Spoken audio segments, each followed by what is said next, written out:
আলহামদুলিল্লাহি রাব্বিল আলামিন ওয়াসসালাতু ওয়াসসালামু আলা সাইয়্যিদিল আমবিয়াই ওয়াল মুরসালিন ওয়া আলা আলিহি ওয়া আসহাবিহি আজমাইন। সুপ্রিয় দর্শক শ্রোতা, কাছে কিংবা দূরে বিশ্বজুড়ে এই মুহূর্তে যে যেখান থেকে দেখছেন আপনাদের সবাইকে সাদর আমন্ত্রণ জানাচ্ছি। প্রিয় দর্শক, আপনারা দেখছেন গ্রিন এলপি গ্যাস নিবেদিত সহজ সমাধানের আজকের সরাসরি পর্ব। আমরা আজকের এই পর্বে সময় উপযোগী প্রাসঙ্গিক একটি প্রসঙ্গ নিয়েই কথা বলবো ইনশাআল্লাহ তাআলা। সেটা হচ্ছে হজের প্রস্তুতি। আমরা ইতিমধ্যেই দেখেছি, জানি যে হজের প্রথম ফ্লাইটটি ইতিমধ্যেই পবিত্র মক্কাতুল মুকাররমায় চলে গিয়েছেন। আমরা হাজী সাহেবানরা যারা বাইতুল্লাহর হজ ব্রত পালন করবার নিয়ত করেছি, তাদের জন্য প্রারম্ভিক কী প্রস্তুতি রয়েছে সে প্রসঙ্গটি নিয়ে আমরা আজকে আলোচনা শুনবো ইনশাআল্লাহ। আর এই গুরুত্বপূর্ণ সময় উপযোগী বিষয় নিয়ে আলোচনা করবার জন্য আজকে আমাদের সঙ্গে স্টুডিওতে সম্মানিত অতিথি হিসাবে উপস্থিত রয়েছেন বিশিষ্ট ইসলামিক স্কলার, বিশিষ্ট দায়ী আসুন্নাহ ফাউন্ডেশনের সম্মানিত চেয়ারম্যান, আমাদের সবার প্রিয় মানুষ শেখ আহমদুল্লাহ।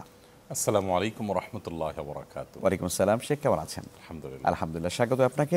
ইতিমধ্যেই আমরা দেখেছি যে আলহামদুলিল্লাহ প্রথম ফ্লাইট চলে গিয়েছে, হজের আনুষ্ঠানিক সফর শুরু হয়ে গিয়েছে। কিন্তু আমরা অনেক হাজী সাহেবরা আছি আসলে আনমনা কিছু বিষয় আমরা যা প্রস্তুতি নেওয়া দরকার আমরা ভুলে যাই, পরে গিয়ে ওখানে গিয়ে আমাদের হয়তো কিছুটা ক্ষতির মুখে পড়তে হয় বা সমস্যা পড়তে হয়। আপনি যদি সেই বিষয়গুলো একটু বলেন যে কী কী প্রস্তুতি আমাদের নেওয়া দরকার। ধন্যবাদ আপনাকে। আলহামদুলিল্লাহ, সালাতু ওয়াসসালামু আলা রাসূলিল্লাহ। বাদ হজের একটা হলো মানসিক প্রস্তুতি, আরেকটা হলো অফিসিয়াল প্রস্তুতি। অফিসিয়াল প্রস্তুতি আমাদের অলমোস্ট সবারই হয়ে গেছে আলহামদুলিল্লাহ। মানসিক প্রস্তুতির পাশাপাশি শারীরিক প্রস্তুতির একটা ব্যাপার আছে, আধ্যাত্মিক একটা প্রস্তুতির ব্যাপার আছে। আমরা তিন ধরনের প্রস্তুতির কথা বলতে পারি। মানসিক প্রস্তুতি বলতে হজ স্ট্রাগলের একটা কাজ, মানে এটাকে নবী করিম সাল্লাল্লাহু আলাইহি ওয়াসাল্লাম জিহাদের সাথে তুলনা করেছেন। এত কষ্টসাধ্য পরিশ্রম সাধ্য একটি কাজ, সেটার জন্য পদে পদে আমার চাওয়ার বিপরীত কিছু হতে পারে, আনএক্সপেক্টেড বহু বিষয় হতে পারে, সেটার জন্য প্রস্তুত থাকা মানসিকভাবে। তাহলে হজটা সহজ হবে, আর না হলে কঠিন হবে, ডিপ্রেসড হব, সেখানে গিয়ে ঝগড়াঝাটির পরিবেশ তৈরি হবে, অনেক কিছুই সেখানে মনের মতো হবে না, যা হওয়ার কথা ছিল তা হবে না। এগুলো মাথায় আগে রাখলে আমাদের জন্য সহজ হবে। সেখানকার যে আবহাওয়া সেটা এখন খুবই আপনার উত্তপ্ত, এবং গত বছর অনেক মানুষ হিটস্ট্রোকে মারা গেছেন, বাংলাদেশেরও বহু মানুষ মারা গেছেন। এই বিষয়টি মাথায় রেখে মানসিকভাবে প্রস্তুতি নেওয়া যে সেই গরমের পরিবেশ আমাকে থাকতে হবে, তার জন্য প্রয়োজনীয় প্রিপারেশন নেওয়া, গামছা ইত্যাদির সাথে রাখা, ছাতা ইত্যাদি নিয়ে যাওয়া। ওখানে ফ্রি ছাতা পাওয়া যায়, এ আশায় অনেকে ছাতা টাতা নিতে চান না, পরে আর পান্না কষ্ট করেন, খুব মানে বাস্তবতা এটা। এবং পেলেও সেই একটা ছাতার জন্য যে যুদ্ধ করতে হয়, লড়াই করতে হয়, ওটা হজের সাথে আসলে যায় না। তো সব মিলিয়ে আমার যা যা লাগে সেটা আমি নিয়ে নিলাম। আর আধ্যাত্মিক প্রস্তুতির ব্যাপার হলো যে আমি আসলে যাচ্ছি কোথায়, প্রিয় নবী সাল্লাল্লাহু আলাইহি ওয়াসাল্লামের সেই স্মৃতি বিজড়িত জায়গাগুলোতে, ইব্রাহিম আলাইহিস সালামের স্মৃতি বিজড়িত জায়গাগুলোতে, সাহাবা ইকরামের স্মৃতি বিজড়িত জায়গাগুলোতে। অতএব সেই জায়গায় যে আমি দোয়া করবো, আল্লাহর কাছে দোয়া কবুল হবে, দোয়া কবুলের জন্য আমার হারাম উপার্জন ত্যাগ করতে হবে। তাহলে সেক্ষেত্রে আমি আল্লাহর কাছে তওবা করার ব্যাপার আছে, মানুষ অধিকারগুলো ফিরিয়ে দেওয়ার ব্যাপার আছে। এগুলো সবগুলো আধ্যাত্মিক প্রস্তুতির অংশ বলতে পারি আমরা। বিশেষ করে হজটা যদি আমার মাবরুর হজ হয়, আমি চাই হজটা আমার এমন হজ হোক যেটি আমাকে নিষ্পাপত্য এনে দিবে, তাহলে সেক্ষেত্রে আমার ভেতর থেকে এক ধরনের প্রিপারেশন দরকার, এক ধরনের আকুতি দরকার। এই আকুতির জন্য আমি আপনার মাধ্যমে আমাদের সমাজ দর্শকদের বলতে চাই যে বেশ কিছু বই আছে, এই বইগুলো আমাদের হজের আধ্যাত্মিক প্রস্তুতিতে বেশ সহায়ক ভূমিকা পালন করে। এর ভিতরে ডক্টর আব্দুল্লাহ জাহাঙ্গীর রহমাল্লাহর একটা বই আছে এই নামেই, হজের আধ্যাত্মিক প্রস্তুতি।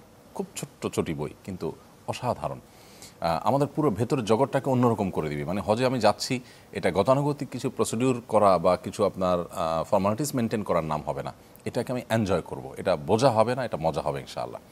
আরেকটা বই আছে মাওলানা আওতার মেজবার বাইতুল্লাহর মুসাফির, ওইটাও আধ্যাত্মিকতার ব্যাপারে দারুণ আমাদেরকে হেল্প করবে ইনশাআল্লাহ। এর বাইরে প্রস্তুতির অংশ হিসাবে আমি বলতে চাই যে মদিনাতে প্রিয় নবী সাল্লাল্লাহু আলাইহি ওয়াসাল্লামের স্মৃতি বিজড়িত জায়গাগুলো আছে, মক্কাতে আছে। এই সফরে আমরা যদি ভালো একটা সিরাতের গ্রন্থ নিয়ে যেতে পারি, রাহিকুল মাখতুম নিতে পারি, অন্য আরও বই আছে, ইদ্রিস কান্দলবির আর অনেকের বই আছে, ভালো একটা অথেন্টিক সিরাত বই যদি আমি নিয়ে যাই এবং উদ্দেশ্য থাকে পুরো সফরে বইটা আমি পড়ে শেষ করবো, কারণ সিরাতের সাথে হজের সম্পর্ক অনেক সুগভীর।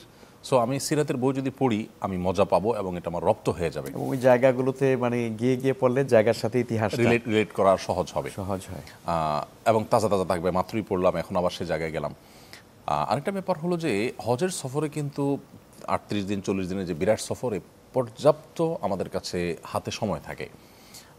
হাজী সাহেবদের হজের যে মূল কাজ 5-7 দিন, সেই দিনের ব্যস্ততার আগে পরে, বিশেষ করে আগের সময়টা এবাদবন্দিতে কাটে, পরের সময়টা দেশে আসার জন্য মার্কেটিং, আড্ডা, হোটেলে বসে সময় কাটানো, ওয়েটিং, এছাড়া তেমন কোনো কাজ থাকে না। আমরা যদি আগে থেকে প্রস্তুতি নেই যে আমি আমার কেরাতটা হয়তো সহি না, আমার তেলাওয়াতটা হয়তো পুরো বিশুদ্ধ না, আমার হয়তো কোনো দুর্বলতা আছে, তাহলে আমি কাফেলায় থাকা একজন কারি ইমাম সাহেব, একজন হাফেজ সাহেব বা যে কোনো একজন শুদ্ধ তেলাওয়াতকারী মানুষের সাথে আলাপ করে প্ল্যান যদি করি আগে থেকে যে আমি এই সফরে কোরআনটাকে সহি করে আনবো, খুবই সহজ। এই সুযোগ বাংলাদেশে আমাদের কোনোদিনই আসবে না আসলে, কারণ হারামে নামাজের পর আগে পরে পুরো সময়টা আমার অবসর, আমি চাইলেই করতে পারি। তো এই প্রস্তুতিগুলো আমরা নিতে পারি, ইনশাআল্লাহ হজ অর্থবহ হতে পারে। এবং তার পাশাপাশি হজের মাসাইলগুলো জানার জন্য একাধিক প্রশিক্ষণ নেওয়া, একাধিক বই পুস্তক পড়া এবং অভিজ্ঞদের সাথে আলাপ আলোচনা করা এবং বারবার সেটাকে রিভাইজ করা, এই বিষয়গুলো যদি আগে থেকে আমরা করতে পারি যথাযথভাবে হবে। আমরা বেশিরভাগ মানুষই হজে যাই হজের প্রপার প্রস্তুতি ছাড়া, যার কারণে আসলে হজের যথার্থ উপকারিতা আমরা পাই না। খুব সুন্দর বলেছেন। আরেকটি দিকে আপনি একটু টাচ করেছেন, এটা একটু ডিটেল শুনতে চাই। আমরা অনেক হাজি সাহেবরা বাইতুল্লাহ যাই, কিন্তু হজের মতো গুরুত্বপূর্ণ এত বড় সফর যেটা কষ্টসাধ্য, আবার টাকাও বেশ ব্যয় হয়, সেই জায়গাতে আমাদের কি ফরজ রয়েছে, কি ওয়াজিবাত রয়েছে, মামনুআত ফি হালাতিল ইহরাম, এহরাম অবস্থায় কোন কোন কাজগুলো আমি করতে পারবো না, এই বিষয় সম্পর্কে আমাদের ডিটেল কোনো এলেম থাকে না। তো আপনি যদি একটু বলেন যে সংশ্লিষ্ট যে কোনো ইবাদতের আগে এলেম অর্জন করার বিষয়টাকে শরীয়ত দেখুন, আফজালুল ইলমি ইলমুল হাল ওয়া আফজালুল আমালি হিফজুল হাল। সবচেয়ে উত্তম ইলম এবং ফরজ ইলম হলো সময়ের ইলম অর্জন করা। আমি এখন হজ করতে যাচ্ছি, আমার হজের ফরজের ইলম অর্জন করা ফরজ, ওয়াজিবের ইলম অর্জন করা ফরজ ওয়াজিব। তো এই এলিমগুলো আমাদের, এই জ্ঞানগুলো আমাদের অর্জন করতে হবে। এটা প্রস্তুতির একটা বড় পার্ট অফ প্রিপারেশন বলতে পারি আমরা, অনেক বড় ধরনের। এই জিনিসটা না জানা থাকার কারণে আমাদের অনেকের হজ ভালো করে হয়ও না, অনেকের হয়তো ত্রুটিপূর্ণ হয়। আমি গত বছর বিমানবন্দরে, আমাদের শাহজালাল আন্তর্জাতিক বিমানবন্দরে দেখেছি যে বড় একটা কাফেলা, তারা হজের নিয়ত করাচ্ছে লাব্বাইকা হজ্জান, এরপরে তালবিয়া পড়াচ্ছে লাব্বাইক আল্লাহুম্মা লাব্বাইক। আমি থকে গেলাম, শত শত মানুষ মিকাতে, এখনও কত হাজার মাইল দূরে ওনারা এখান থেকে তালবিয়া পড়াচ্ছেন। তো এই যে নিয়ত করতে হয় মিকাতের কাছাকাছি গিয়ে তারপর তালবিয়া পড়তে হয়, সেখানে বিমানে বলা হবে, তা হাজিদেরকে আগে থেকে করার দেওয়া হচ্ছে। তো হাজি সাহেবরাও সেগুলো জানেন না। এই জন্য খুব অথেন্টিক ভালো বেশ কিছু বই আছে হজের আহকাম সম্পর্কে, ম্যাক্সিমাম বইগুলো অথেন্টিক মোটামুটি। আমরা সেরকম কোনো ভালো বই কিনতে পারি এবং প্রশিক্ষণ নিতে পারি। বিশেষ করে আমাদের এহরামের পোশাক পরা মানে কিন্তু হজের শুরু হওয়া নয়। আমরা হজ ক্যাম্প থেকে এহরামের নিয়ত করে আমরা অনেকে এখান থেকে তালবিয়া শুরু করে দিই, অনেকে এখান থেকেই মনে করি হজ শুরু হয়ে গেছে। মূলত হজের নিয়ত যদি আমি করে ফেলি, তখন আরেক মুসিবত হবে যে আমি নিষিদ্ধ কাজ করে ফেললে আমাকে দম দিতে হবে। তো এই জন্য সেটা যেন দিতে না হয়, সেজন্য আগে থেকে আমাকে প্রস্তুতি নেওয়া। অনেকে আবার ভুল প্রস্তুতি নেন, যেমন দম টাকা দিয়ে দেন আগে, কোনো এজেন্সি দমের টাকা হাজির থেকে নিয়ে নেন। তো আমি একবার এরকম, গত বছরের ঘটনা, এক ভদ্রলোক নিয়ে নিয়েছেন। পরে আমি বললাম, ভাই কোন যুক্তিতে নিলেন? বলেন যে বলা তো যায় না, হজের এত বড় একটা কর্মযজ্ঞ, কোথাও না কোথাও ভুল তো হয়েই যেতে পারে, অগ্রিম দিয়ে রাখলাম। তাহলে আমি বললাম, তাহলে এক কাজ করা যায়, ধরুন আজকে জুমার নামাজ, সামনে আমার জুমা আছে, তো জুমার নামাজ এত বড় গুরুত্বপূর্ণ নামাজ, এত মানুষ থাকবে, সেখানে আমি জুমার নামাজের ইমামতি করবো, ভুল ত্রুটি তো হতেই পারে, তো আমি এখন 2টা সিজদা দিয়ে নিলাম অগ্রিম। ব্যাপারটা কেমন হবে? তো এই যে প্রস্তুতির ক্ষেত্রে এই ত্রুটিগুলো আমাদের থাকে, এই জন্য পর্যাপ্ত পড়াশোনা করা দরকার এবং ওলামা ইকরাম বিভিন্ন জায়গায় প্রশিক্ষণ করান, সেই প্রশিক্ষণগুলো গ্রহণ করা দরকার। এবং হজের যে ফরজগুলো আছে, ফরজ তো মৌলিক ফরজ তো আরাফাতে অবস্থান করা, এহরাম পরা, আরাফাতে অবস্থান করা, আর তওয়াফ করা, সাই করা অনেকগুলো আমাদের মতে। এর বাইরে তো আর ওয়াজিব কাজগুলো যেগুলো আছে, এহরামে নিষিদ্ধ বিষয়গুলো, সেলাই করা জিনিস না পরা, তারপর সুগন্ধি ব্যবহার না করা, চুল নখ ইত্যাদি না উফড়ানো, এগুলো আলহামদুলিল্লাহ আমাদের ম্যাক্সিমাম হাজি সাহেবরা মোটামুটি জানেন। না জানা বিষয়গুলো আসলে অনেক, বিশেষ করে মিনা মুজদালিফা আরাফাত, মিনা রাত্রি যাপন করা, অনেকে সেটাতে অবহেলা করেন। তারপর আরাফাতে গিয়ে দোয়া না করে তামাশা দেখা, সেগুলোতে তামাশা দেখতে গিয়ে আজকাল তো হিরির চোখে মানুষ মারা যায়, কারণ যে পরিমাণে উত্তাপ থাকে আরাফাতের ময়দানে ভয়ঙ্কর। তো এই বিষয়গুলো লক্ষ্য করলে আগে থেকে ইনশাআল্লাহ হজ অর্থবহ করা সম্ভব। অনেক ধন্যবাদ। আলহামদুলিল্লাহ। আমরা হাজি সাহেবদের প্রস্তুতির ব্যাপার আরেকটা গুরুত্বপূর্ণ দিকে একটু আনতে চাই, সেটা হচ্ছে যে হজের আসলে একজন মুআল্লিম বা একজন আমির থাকেন। আমাদের অনেক হাজি সাহেবদের এই আমিরের এতাত বা আনুগত্য বা সফরের পুরো সময়টাতে একটা জামাতবদ্ধ থাকার যে গুরুত্বটা, এটা না থাকবার কারণে কিন্তু হাজি সাহেব পদে পদে বিপদে এই বিষয়টাকে একটু যদি বলেন। আমি এই ক্ষেত্রে সবার প্রতি শ্রদ্ধা রেখে বলতে চাই, আমি একটা উপমা দেই, সেটা হলো আমাদের দেশে হাজি সাহেবদের উপমা হলো মুরগির বাচ্চার মতো। আর ইন্দোনেশিয়া থেকে, অন্যান্য দেশ থেকে যে হাজি সাহেবরা আসেন, বিশেষ করে ইন্দোনেশিয়ান হাজি, মালয়েশিয়ান হাজি, তাদেরকে দেখি তারা হলো হাঁসের বাচ্চার মতো। হাঁসের বাচ্চা কিন্তু মা হাঁসের পেছনে দেখবেন ছোট ছোট হাঁসগুলো সব বাইসাইকেলে যেতে থাকে, লাইন ধরে যায় কিন্তু, আর মুরগির বাচ্চাগুলো কিন্তু সব এলোমেলোভাবে যায়।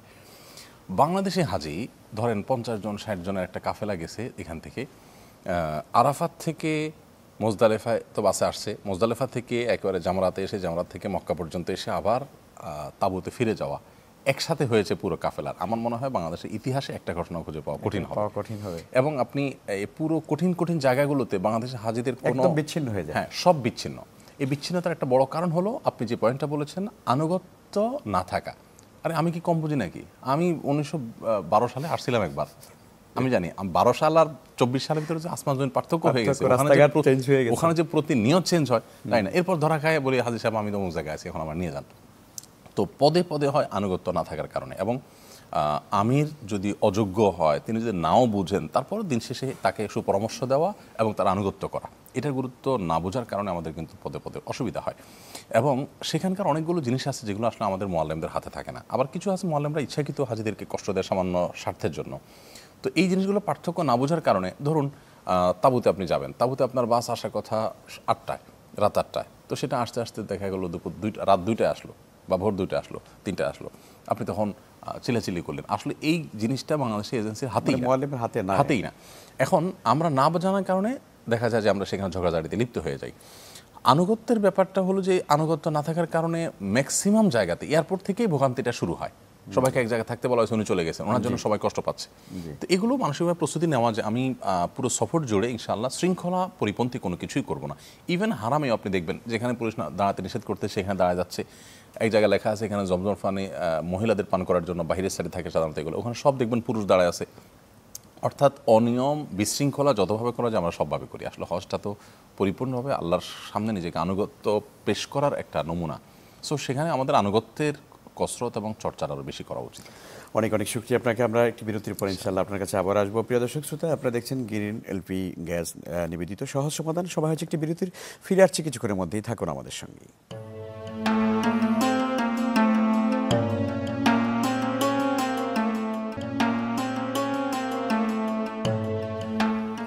সুপ্রিয় দর্শক, বিরতির পর আপনাদের সবাইকে আবারও স্বাগত জানাচ্ছি। আপনারা দেখছেন গ্রিন এলপি গ্যাস নিবেদিত সহজ সমাধান।